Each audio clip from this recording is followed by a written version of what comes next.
On October 23, 2025, the United States crossed a threshold that should have triggered nationwide alarm but barely made headlines: $38 trillion in national debt. To put that number in perspective, it's $287,000 for every household in America, $111,000 for every person including children.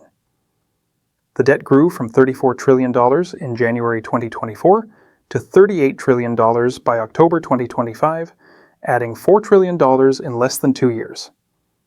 That's the fastest peacetime debt accumulation in American history, happening while the economy is supposedly healthy, while unemployment is relatively low, while we're not fighting World War II or responding to a financial crisis that threatens the banking system's survival. This is structural, permanent, accelerating debt that both political parties have contributed to through decades of promising benefits without raising taxes to pay for them, cutting taxes without cutting spending to match, and financing the gap by borrowing trillions that future generations will somehow have to repay. The Congressional Budget Office, the Treasury Department, and every serious fiscal analyst agrees. The current trajectory is unsustainable. Without radical reforms that are politically impossible, the debt-to-GDP ratio will exceed 200% by 2049 and could reach 535% by the end of the century. But the crisis will arrive far sooner than 2049 because debt doesn't grow linearly. It compounds. Interest payments that now consume nearly $1 trillion annually will double, then triple, then explode exponentially as debt grows and interest rates remain elevated, creating a debt spiral where borrowing to pay interest on previous borrowing becomes the primary driver of new debt. Understanding the debt bubble that could end America means recognizing that this isn't a problem for future generations to solve. It's a crisis unfolding now that will reach catastrophic tipping points within the next decade, that has no politically viable solutions, and that will end either in sovereign default that destroys America's creditworthiness, hyperinflation that destroys the dollar's value, or economic collapse that destroys the country's prosperity and potentially its political union. The bubble is already bursting. Most people just haven't noticed yet. The scale of the current debt is almost incomprehensible. At $38 trillion, the national debt exceeds the entire GDP of the United States, which is roughly $28 trillion annually. The debt-to-GDP ratio, the standard measure of a country's debt burden, stood at approximately 123% in September 2025 for total federal debt, and about 100% for debt held by the public, the portion owed to private investors rather than government trust funds. For context, the only time U.S. debt exceeded 100% of GDP in history was briefly at the end of World War II when it reached 106%. That wartime debt was paid down over subsequent decades through economic growth, modest inflation, and fiscal surpluses during the 1990s, but current debt is entirely different in character and trajectory. World War II debt was temporary, incurred to fight an existential threat, and was followed by decades of peacetime economic growth that made repayment manageable. Current debt is structural, meaning it results from permanent spending programs like Social Security and Medicare that will only grow as the population ages, combined with tax revenues that are insufficient to cover those programs, plus other government operations. This debt isn't a one-time emergency expenditure that will be paid down. It's a permanent feature that grows every single year, compounding as interest accumulates and as the gap between spending and revenue widens. The growth rate is exponential and accelerating. The United States accumulated its first $1 trillion in debt over the course of its entire history from 1776 to 1981. The most recent trillion was added in just over 3 months from July to November 2024. As Maya McGuinness of the Committee for a Responsible Federal Budget observed, government borrowing is becoming as certain as the changing of the seasons these days. The country began 2024 at $34 trillion, hit $35 trillion in July, reached $36 trillion in November, and crossed $38 trillion by October 2025. That's $4 trillion in less than 2 years during peacetime with no major crisis, during a period of relatively strong economic growth, CRFB+1. The projections from the Treasury Department's own financial report are apocalyptic. Under current policy, meaning no changes to spending or tax laws, the debt-to-GDP ratio will exceed 200% by 2049 and reach 535% by 2099. But even these projections likely understate the problem because they assume Congress won't pass new spending increases or tax cuts, an assumption that history renders laughable. The Committee for a Responsible Federal Budget's alternative scenario, which assumes various temporary tax provisions are made permanent and other likely policy changes occur.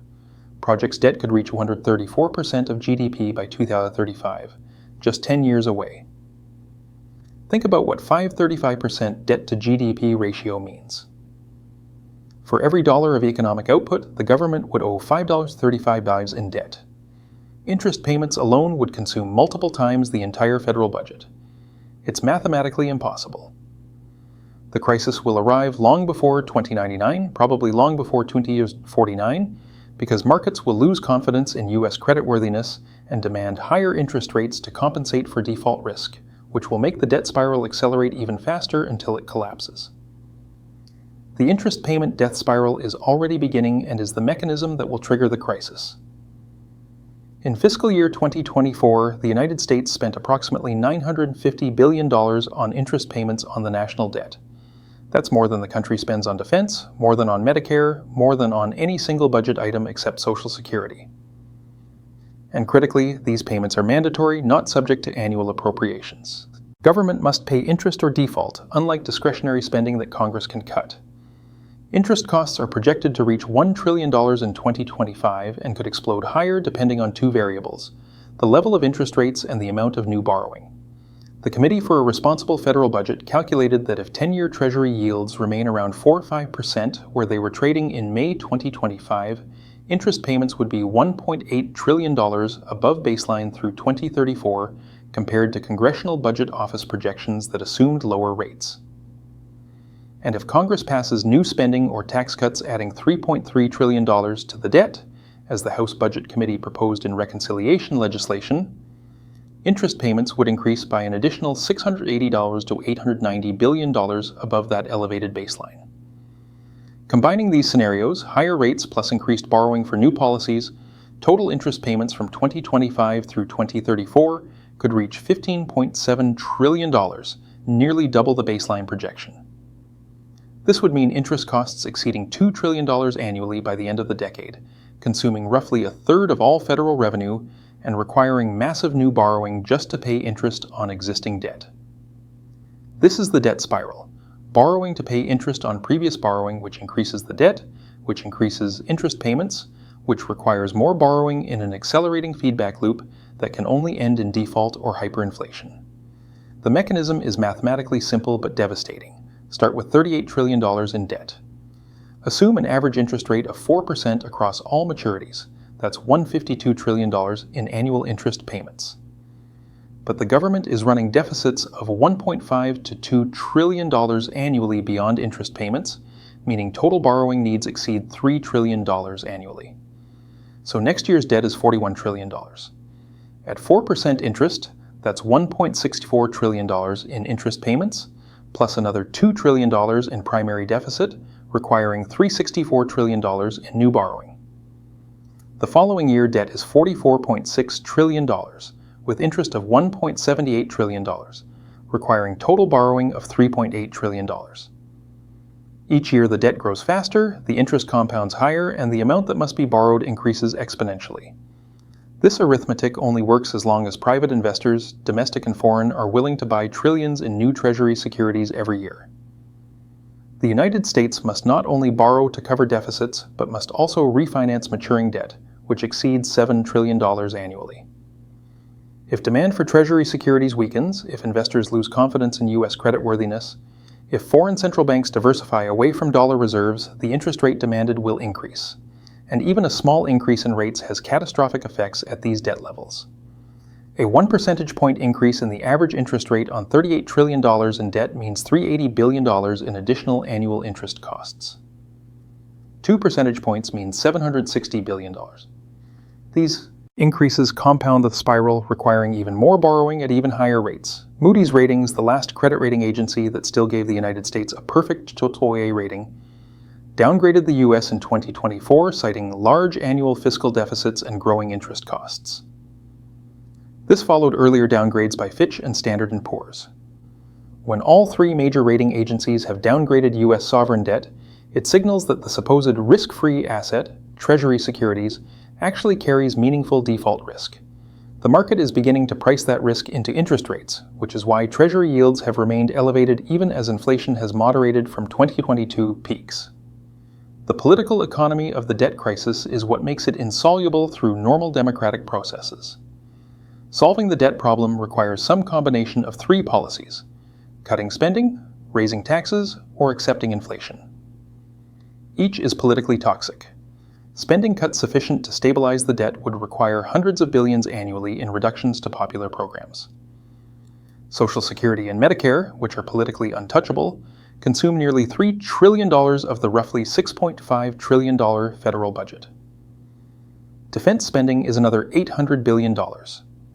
Interest payments, which can't be cut without defaulting, are approaching $1 trillion. That leaves roughly $2 trillion in discretionary spending, much of it for infrastructure, education, veterans benefits, and other programs with powerful constituencies. To stabilize the debt, you'd need to cut spending by perhaps $1–2 trillion annually, depending on assumptions about economic growth and interest rates. That would require eliminating half of all discretionary spending or making substantial cuts to Social Security and Medicare, which would affect tens of millions of voters who've been promised those benefits for decades. No politician proposing such cuts survives the next election. The attempts at fiscal reform, like the Simpson-Bowles Commission in 2010 or the various grand bargain negotiations, always fail because the political cost of touching entitlements is career-ending. Tax increases face similar political impossibility. To raise $1–2 trillion in new annual revenue, you'd need to increase taxes dramatically on the middle class, not just the wealthy, because there aren't enough rich people to tax heavily enough to close the gap. The top 1% of earners already pay roughly 40% of all federal income taxes. Doubling their taxes wouldn't close a $2 trillion annual deficit because they don't have that much income even in aggregate. Meaningful deficit reduction requires broad-based tax increases affecting most Americans, which is politically suicidal for whoever proposes it. Republicans built their identity around opposing tax increases. Democrats oppose tax increases on anyone earning less than $400,000, which excludes 98% of the population. No political coalition for massive tax increases exists or could be built. The third option, accepting inflation to reduce the debt's real value, seems like the path of least political resistance because it's hidden and delayed.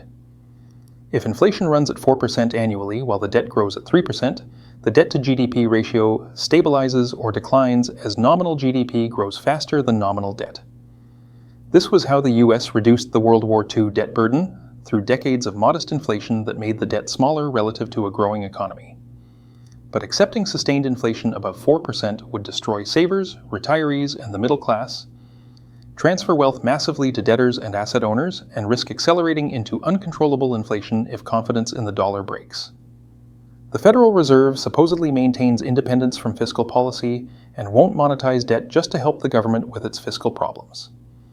But when the crisis comes, when Treasury yields spike and the government faces default, the Fed will face impossible pressure to intervene by purchasing Treasury securities with newly created money.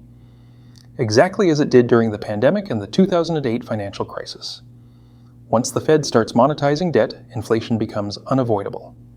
The newly created money enters circulation, expands the money supply, and causes prices to rise. This reduces the real value of debt but destroys the dollar's purchasing power and potentially its reserve currency status. The foreign dimension adds another layer of instability. Foreign investors, both official central banks and private entities, hold roughly $9 trillion in U.S. Treasury securities, about 32% of marketable Treasury debt. China and Japan are the largest foreign holders, though their positions have declined in recent years as they've diversified reserves. These foreign investors have been effectively financing U.S. government operations for decades by recycling their dollar earnings from trade into Treasury securities.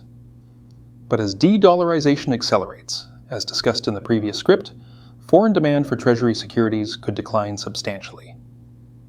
If China, Japan, or other major holders decide to reduce their Treasury positions, perhaps for geopolitical reasons or loss of confidence in U.S. fiscal sustainability, they'd sell hundreds of billions or even trillions in Treasury securities. This selling would drive prices down and yields up, making U.S. borrowing costs explode and accelerating the debt spiral. The Treasury would need to find domestic buyers for both new issuance and for the Treasuries that foreign holders are selling. At current savings rates, domestic private savings are insufficient to absorb this level of Treasury issuance, meaning either yields must rise dramatically to attract buyers, or the Federal Reserve must step in as buyer of last resort, monetizing the debt. The scenario where all these pressures converge, rising debt, accelerating interest costs, declining foreign demand, political inability to reform, reads like a recipe for sovereign debt crisis of the type that has destroyed dozens of countries throughout history. Greece, Argentina, Venezuela, Lebanon all experience similar dynamics where unsustainable debt, inability to make reforms, and loss of investor confidence combined to trigger crises that destroyed currencies, impoverished populations, and destabilized political systems. The United States has structural advantages those countries lacked, particularly that debt is denominated in its own currency that it can print. But that advantage becomes a curse if printing money to service debt triggers hyperinflation and dollar collapse. The three possible endpoints are all catastrophic in different ways. Default, where the U.S. government simply announces it cannot or will not pay its debts in full, would destroy America's creditworthiness instantly. Treasury securities are considered the foundation of the global financial system.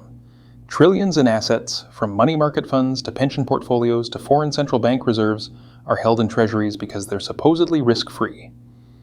Default would vaporize wealth globally, trigger a financial crisis that would make 2008 look manageable, and end the dollar's reserve currency status immediately. The economic depression that followed would be catastrophic. Hyperinflation, where the Federal Reserve monetizes debt to prevent default, causing the dollar to lose value rapidly, would also destroy savings and economic stability, but through a different mechanism. Instead of bondholders losing money through explicit default, they'd lose it through currency depreciation. A Treasury bond paying 4% interest is worthless if inflation is running at 20% because the real return is negative 16%. The economic disruption from rapid inflation, covered in detail in previous scripts, includes destruction of savings, collapse of credit markets, breakdown of economic calculation, and eventual political radicalization and social unrest.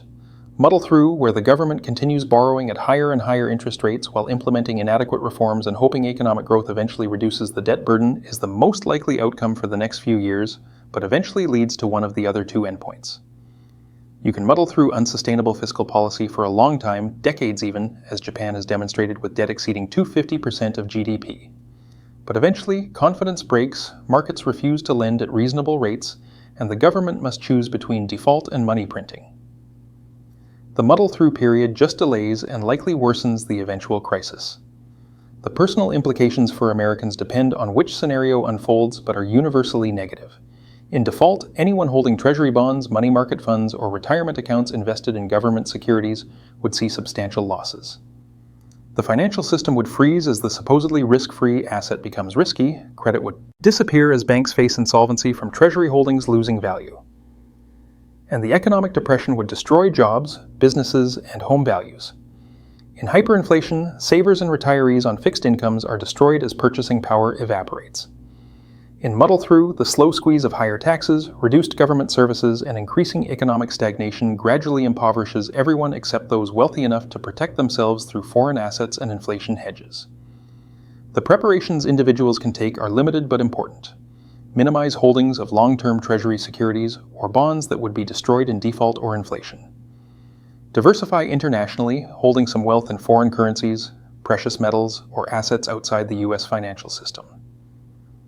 Acquire productive skills and tangible assets that retain value regardless of currency chaos.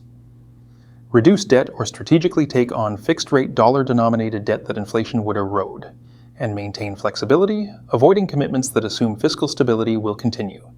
The tragic aspect of this crisis is that it's entirely preventable. The mathematics of debt sustainability aren't complicated.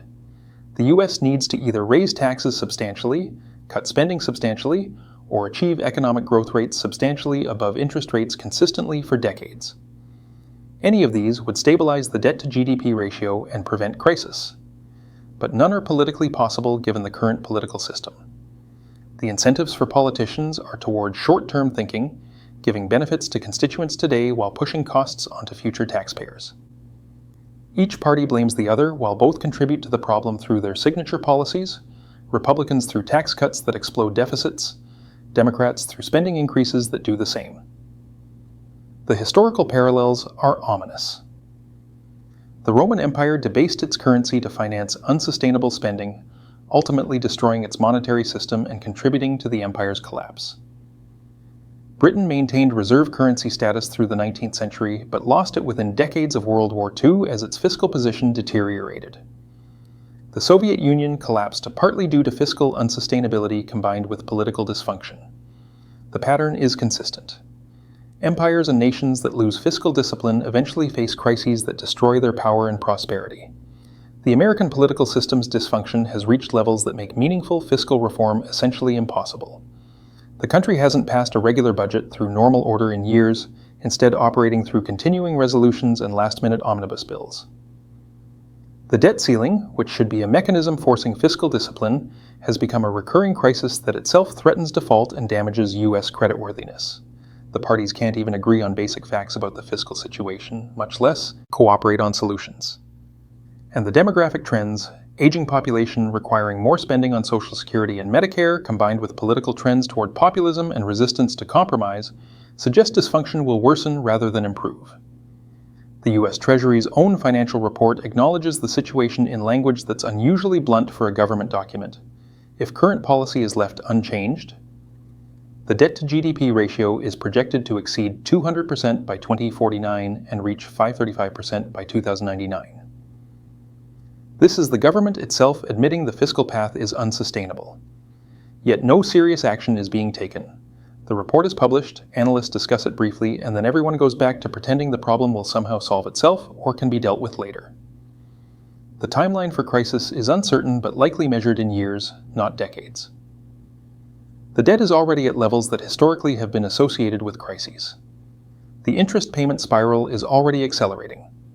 Foreign demand for treasuries is already declining. Credit rating agencies have already downgraded U.S. debt. And political dysfunction is already preventing any solution.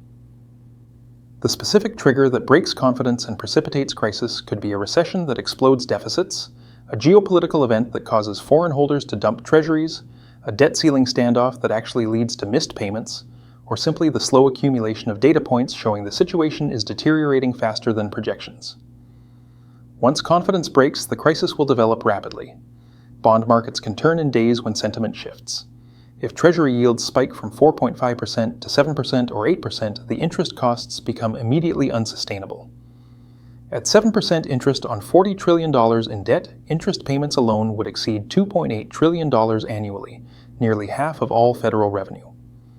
This would force immediate dramatic choices: default on some payments, print money to cover shortfalls, or implement emergency austerity that would trigger severe recession. None of these choices prevents crisis. They just determine what form the crisis takes. The debt bubble that could end America isn't a metaphor or hyperbole.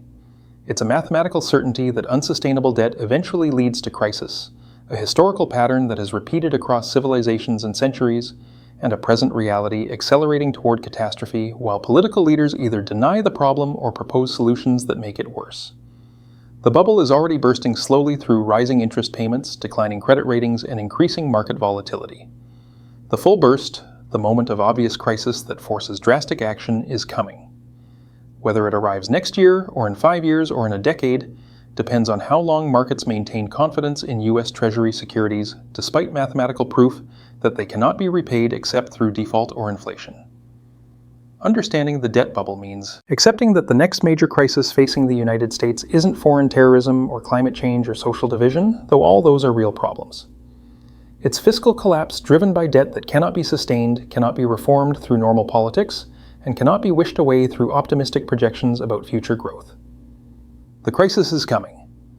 The only questions are when, in what form, and whether you'll be positioned to survive it or will be among the millions who trusted that somehow, despite all historical precedent and mathematical logic, America would be different, would solve the problem, would maintain prosperity, despite spending decades living beyond its means and borrowing from future generations with no intention of ever repaying. If this gave you a new perspective, hit subscribe. The debt isn't abstract. It's $287,000 per household, $111,000 per person, $38 trillion, and growing by trillions annually that can never be repaid except through default that destroys creditworthiness or inflation that destroys savings. The interest payments alone are approaching $1 trillion annually and will explode higher as debt compounds and rates stay elevated. The Treasury admits the path is unsustainable. Credit agencies have downgraded U.S. debt, and political dysfunction makes reform impossible. The bubble is bursting now, slowly enough that most people don't notice, quickly enough that the crisis will arrive within years, catastrophically enough that it could literally end America as a prosperous, unified nation if it triggers the economic depression and social breakdown that currency collapse and sovereign default have caused throughout history. The math doesn't lie. The history doesn't lie. The only lies are from the politicians insisting everything is fine, that somehow this time will be different, that the debt doesn't matter because we owe it to ourselves, that future growth will solve the problem without painful reforms. Don't believe the lies, believe the math. And prepare accordingly while there's still time to position yourself outside the destruction that's coming when the debt bubble finally bursts and takes everything built on the assumption of American creditworthiness down with it.